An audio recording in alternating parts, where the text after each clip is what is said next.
दोस्तों, क्या होगा अगर आपको उस भगवान का पता मिल जाए जिसने आपको बनाया है और आप वहां पहुंच भी जाएं? तो ऐसे में आप क्या करेंगे? उनसे वरदान मांगेंगे या कुछ और? इस चीज को फैक्चुअल तरीके से प्रेजेंट करेगी आज की ये मूवी जिसका नाम है प्रोमेथियस। दोस्तों, इससे पहले कि हम मूवी में आगे बढ़े, मेरी आपसे गुजारिश है कि अगर आपने हमारे चैनल को सब्सक्राइब नहीं किया है अब तक, तो सब्सक्राइब करके बेल आइकन जरूर दबा लें ताकि ऐसी ही शानदार मूवीज आपसे मिस ना हो। तो बढ़ते हैं मूवी की तरफ। मूवी की शुरुआत में हमें दिखती है 10,000 साल पहले की पृथ्वी, जहां होते हैं माउंट एवरेस्ट से भी ऊंचे पहाड़ और झरने। इसी बीच आसमान में एक बहुत ही बड़े आकार का स्पेसशिप दिखाई देता है जो धीरे धीरे पृथ्वी की सतह की ओर बढ़ रहा होता है। तभी उसके सामने एक आदमी आता है जो दिखने में बिल्कुल ह्यूमन जैसा होता है, लेकिन उसकी आंखें और शरीर के काफी हिस्से आज के ह्यूमन से काफी अलग होते हैं। यहाँ तक कि उसकी बॉडी का शेड भी थोड़ा ग्रे कलर का होता है। हम देखते हैं कि वो ह्यूमन जैसा दिखने वाला क्रिएचर अपने पास के मौजूद एक अजीब से पॉट में से कुछ लिक्विड जैसा पीता है और उसके ऐसा करते ही वो स्पेसशिप वहाँ से ऊपर की तरफ वापस चला जाता है। फिर उस क्रिएचर के शरीर में कुछ होने लगता है और उसकी स्किन गलने लगती है। धीरे धीरे उसकी स्किन के साथ उसके बाकी अंग भी गलने लगते हैं और फिर वो नीचे झरने में गिर जाता है। झरने में गिरते ही उसका डीएनए भी नष्ट होने लगता है और उसकी बॉडी पानी में घुल जाती है, जिसके थोड़ी देर बाद पानी में उसके सेल्स का रिक्रिएशन शुरू होता है और एक नए डीएनए का निर्माण होने लगता है। ये वही डीएनए होता है जिससे आज के मानव जीवन की शुरुआत होती है। खैर, इसके बाद मूवी आती है सन 2090 में, जहां हमको दिखते हैं कुछ साइंटिस्ट जो स्कॉटलैंड में कुछ खोजबीन कर रहे हैं। उस टीम को लीड कर रहे होते हैं दो डॉक्टर्स जिनका नाम होता है डॉक्टर चार्ली हॉलवे और डॉक्टर शॉ। खोजबीन में डॉक्टर शॉ को 35,000 साल पुराना एक गुफा का चित्र मिलता है। उस चित्र में उनको एक कबीले का मुखिया दिखाई देता है जो तारामंडल की तरफ इशारा करके उस वक्त के लोगों को कुछ बता रहा होता है। अब कहानी 4 साल आगे बढ़ती है, जहां हमें दिखता है कि पृथ्वी से करीब 300 लाख किलोमीटर की दूरी पर प्रोमेथियस नाम का एक शिप है जिसमें होते हैं 17 क्रू मेंबर्स जो एक डेस्टिनेशन की तरफ अप्रोच कर रहे हैं। दरअसल ये सभी लोग उसी तारामंडल के एक ग्रह पर जा रहे हैं जो गुफा के चित्र में दिखाया गया था। वहां पहुंचने पर उनको 28 महीने लगने वाले हैं, इसलिए वो स्लीपिंग चेम्बर्स में सो रहे होते हैं। इस सब के बीच शिप पर एक ह्यूमनॉइड रोबोट होता है जो सभी चीजों की देखभाल कर रहा होता है, जिसका नाम डेविड है। उस ग्रह के पास पहुंचने के बाद सभी मेंबर्स एक एक करके अपने चैम्बर से बाहर आने लगते हैं। अब शिप में मौजूद सभी लोग उस ग्रह के बारे में जानकारी जुटाने लगते हैं और उन्हें पता चलता है कि इस ग्रह पर तो अब जीवन है ही नहीं। लेकिन तभी एक मेंबर को उस ग्रह पर एक सीधा माउंटेन दिखता है। वो कहता है कि कोई भी माउंटेन नेचुरली एकदम सीधा नहीं बनता, इसको जरूर किसी ने बनाया है, हमें इसके पास जाना चाहिए। इसके बाद सभी मेंबर्स स्पेसशिप को उस माउंटेन के पास उतारने के लिए तैयार हो जाते हैं और जैसे ही वो उसके और करीब पहुंचते हैं तो उनको समझ में आ जाता है कि ये कोई नेचुरल स्ट्रक्चर नहीं है, इसको जरूर किसी ने बनाया है। ये सब देखकर सभी लोग शिप से बाहर निकलकर उस स्ट्रक्चर का मुआयना करना चाहते हैं, लेकिन पायलट कहता है कि दिन ढलने में कुछ ही घंटे बचे हैं, इसलिए हमें कल जाना चाहिए। लेकिन कुछ साइंटिस्ट ऐसा नहीं मानते। वो कहते हैं कि हम लोग उसका थोड़ा बहुत इन्वेस्टिगेशन करके वापस आ जाएंगे। इसके बाद सभी अपने सूट पहनने लगते हैं। हालांकि उस ग्रह पर ऑक्सीजन होती है, लेकिन CO2 की मात्रा ज्यादा होने की वजह से सभी अपने अपने हेलमेट्स भी लगा लेते हैं। इस बीच सभी लोगों के साथ साथ डेविड भी उस हेलमेट को लगाने लगता है। तभी चार्ली नाम का एक क्रू मेंबर उससे कहता है कि तुम तो सांस लेते नहीं हो, तुम क्यों हेलमेट पहन रहे हो? इस पर डेविड कहता है कि उसे इंसानों जैसा बनना है, इसलिए वो हेलमेट पहनना चाहता है। दरअसल डेविड का सॉफ्टवेयर इस तरह से प्रोग्राम किया हुआ होता है कि वो किसी भी चीज को आसानी से समझ जाए और जल्दी सीख जाए, और इसी वजह से उसको इस ग्रह पर भी भेजा गया था। खैर, अब सभी लोग उस जगह के लिए निकल पड़ते हैं और एक 3D स्कैन प्रिंटिंग टेक्नोलॉजी की मदद से उस स्ट्रक्चर का पूरा नक्शा बना लेते हैं। और जैसे ही वो नक्शा कंप्लीट होता है, सभी को पता चलता है कि वो स्ट्रक्चर कुछ और नहीं बल्कि एक शिप है जिसमें वो देवता आए थे जिनके चित्र उस गुफा में मिले थे। अंदर जाकर उन्हें ऊपर से पानी गिरता हुआ दिखता है तो चार्ली कहता है कि ये सूरज की गर्मी से बनने वाली पानी की बूंदें हैं। वो कहता है कि यहाँ का टेम्परेचर हमारे अनुकूल है और अगर हम चाहें तो बिना हेलमेट के भी यहाँ अंदर सरवाइव कर सकते हैं। और इतना कहते ही वो अपना हेलमेट निकाल देता है। सभी ये देखकर हैरान हो जाते हैं और एक एक करके सभी अपने हेलमेट उतार देते हैं। वहीं इतनी देर में डेविड को कुछ बटन्स का पता चलता है। वो इतना होशियार होता है कि बहुत जल्दी उन बटन्स को ऑपरेट करना समझ जाता है और उनको प्रेस करता है। प्रेस करते ही सभी के सामने कुछ बड़े बड़े आकार के लोगों की आकृति आने लगती है। दरअसल ये उस वक्त की एक CCTV जैसी रिकॉर्डिंग थी जिसको डेविड ने गलती से ऑन कर दिया था। रिकॉर्डिंग में सभी क्रिएचर एक साथ कहीं जा रहे होते हैं। ये देखकर क्रू मेंबर्स भी उसी रास्ते पर आगे बढ़ने लगते हैं।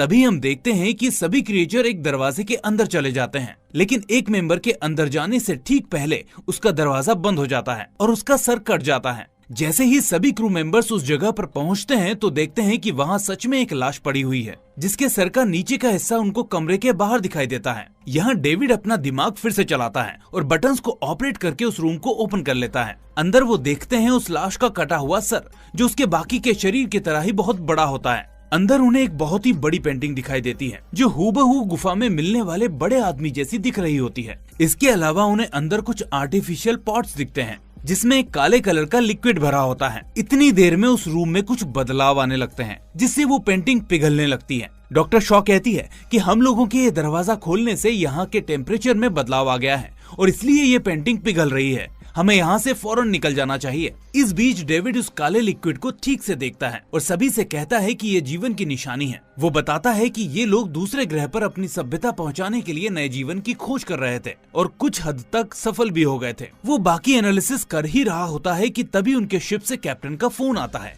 कि थोड़ी देर में वहाँ एक तूफान आने वाला है, इसलिए सभी लोग वहाँ से निकल आओ। इतना सुनकर डॉक्टर शॉ उस एलियन का सर अपने साथ ले जाने की तैयारी करती है और डेविड चुपके से एक आर्टिफिशियल पॉट भी अपने साथ ले जाता है। वो ऐसा क्यों करता है ये हमें आगे पता चलेगा। इसके बाद सभी अपने शिप पर वापस आने लगते हैं। तूफान की वजह से सभी को इतनी जल्दी होती है कि डॉक्टर शॉ के पास से वो सर बाहर ही गिर जाता है, जिसको लेने वो जल्दी से बाहर आ जाती है। इसी बीच वो तूफान की चपेट में आ जाती है, लेकिन डॉक्टर चार्ली उसे बचा लेता है। सभी अंदर आ जाते हैं तो पता चलता है कि अभी टीम के 2 क्रू मेंबर्स उसी शिप के अंदर हैं। इसलिए कैप्टन उनसे कहता है कि वो रात यहीं गुजारें, क्योंकि बाहर तूफान है, इसलिए सुबह कुछ लोग उनको ले आएंगे। इधर डेविड उस स्पॉट को ध्यान से देख रहा होता है, जिसमें उसको जीवन होने के संकेत मिले थे। वो स्पॉट को खोलता है, जिसमें उसको वहाँ के लोगों का डीएनए मिलता है। वो उस डीएनए की एक बूंद को बाहर निकाल लेता है और डॉक्टर चार्ली के पास जाता है। बातों ही बातों में वो डॉक्टर से कहता है कि आप इस ग्रह पर जीवन की तलाश और उनके रहस्य को सुलझाने के लिए किस हद तक जा सकते हैं।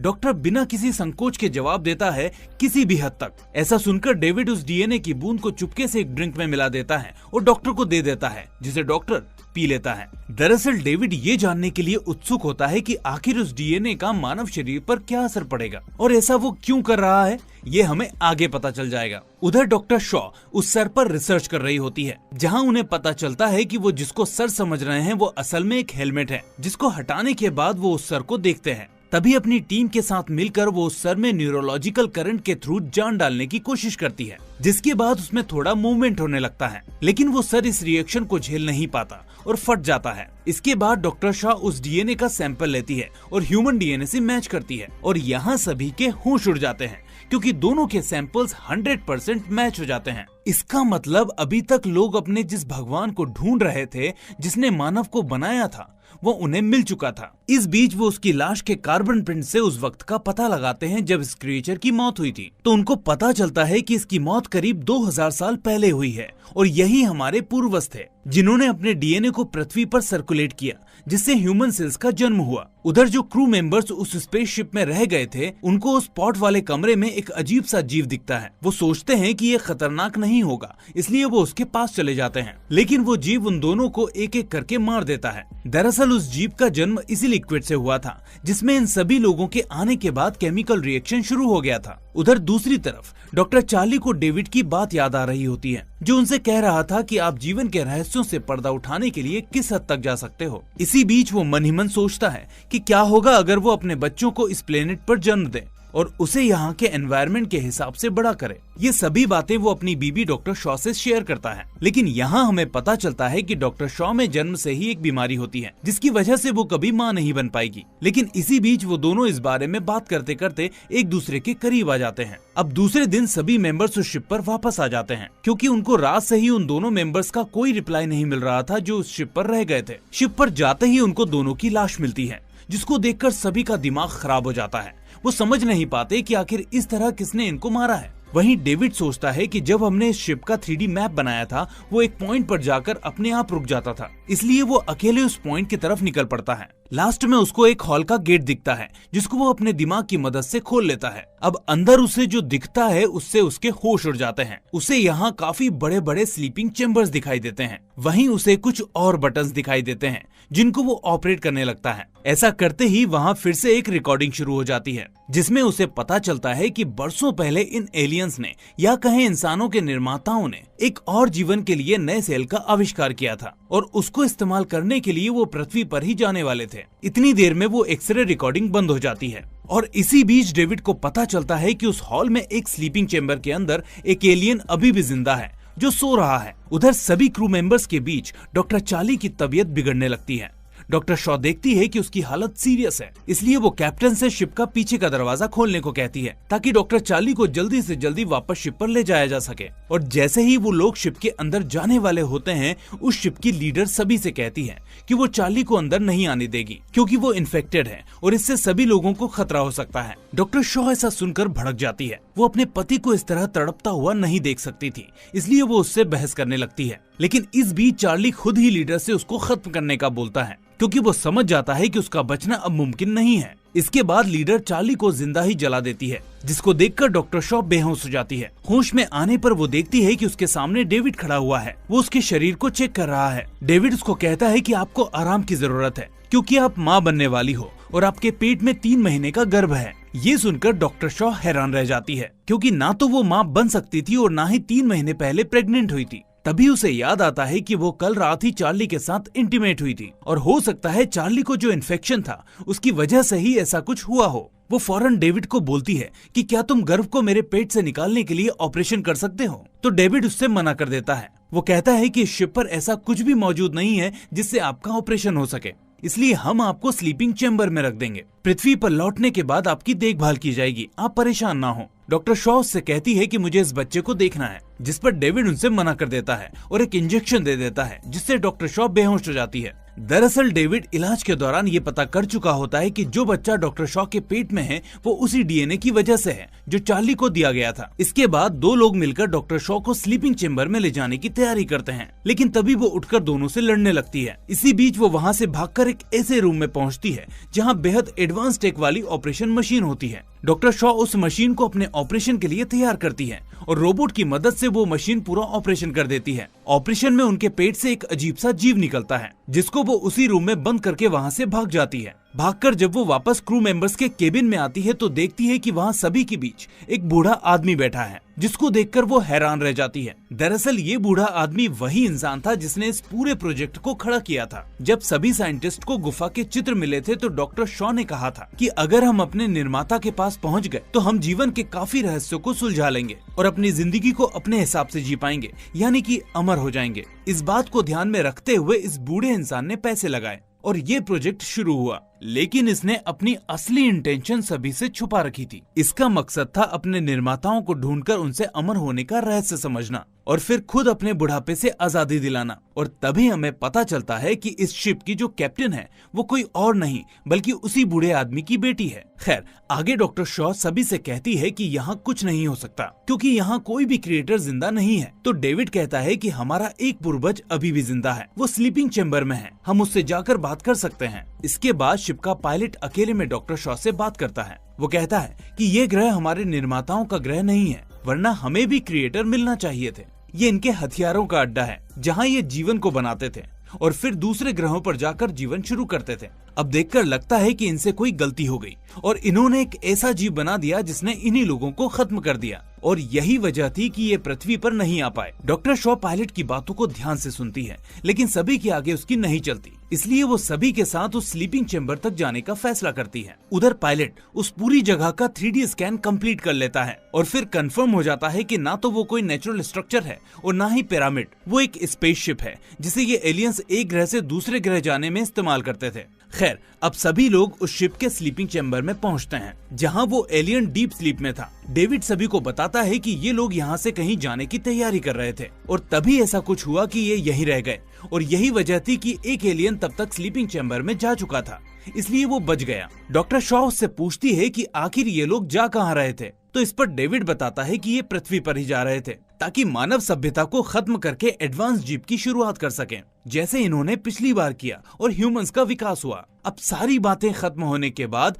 वक्त आता है उस एलियन को जगाने का। एलियन जागने के बाद सभी को वहाँ देखकर हैरान हो जाता है। डेविड उससे बातें करने लगता है क्योंकि वो वहाँ रहकर उनकी भाषाओं का ज्ञान भी ले चुका था। उस एलियन को ये देखकर बहुत खुशी होती है कि उसके बनाए मानव ने इतनी तरक्की कर ली कि वो उसको ढूंढते हुए वहाँ तक आ गए।